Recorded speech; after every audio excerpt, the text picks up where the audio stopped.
Emmanuel Ducrot, bonjour. Bonjour Dimitri, Allez, bonjour à tous. On part à Sciences Po maintenant, qui fut longtemps une école d'élite. Mais rien ne va plus aujourd'hui. Depuis des mois, l'école est agitée par les scandales. L'ambiance est pourrie par l'activisme.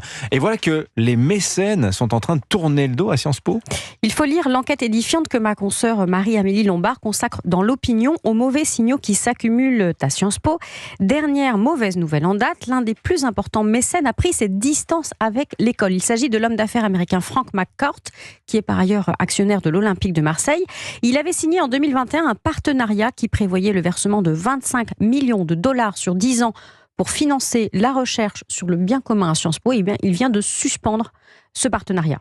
Frank McCourt n'est pas le premier à prendre ses distances avec Sciences Po. Non, et il n'est sans doute pas le dernier non plus. La famille de l'économiste Jean-Paul Fitoussi a cessé de financer une bourse de recherche en mai après l'affaire de l'Amphi Gaza, dont une étudiante juive avait été expulsée. La région Île-de-France a mis fin à sa subvention. Les adhésions à l'association des anciens élèves sont en baisse de 30% sur un an.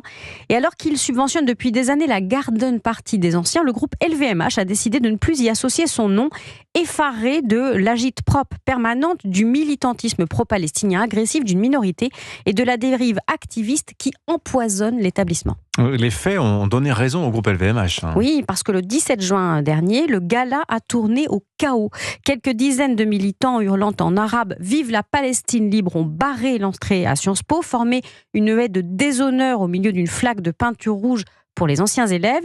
Ils ont empêché le président de l'association, le politologue Pascal Perrineau, de parler. Ça a été un vrai désastre. Oui, Sciences Po apparaît un peu comme un bateau en perdition cette année.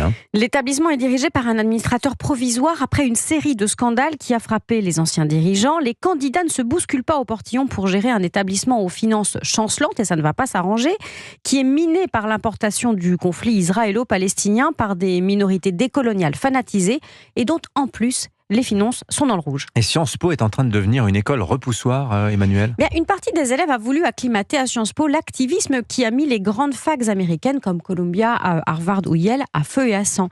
Les mêmes causes produisent exactement les mêmes effets. Les sponsors s'en vont de ces grandes universités, ils quittent aussi Sciences Po. L'étape suivante, on la connaît.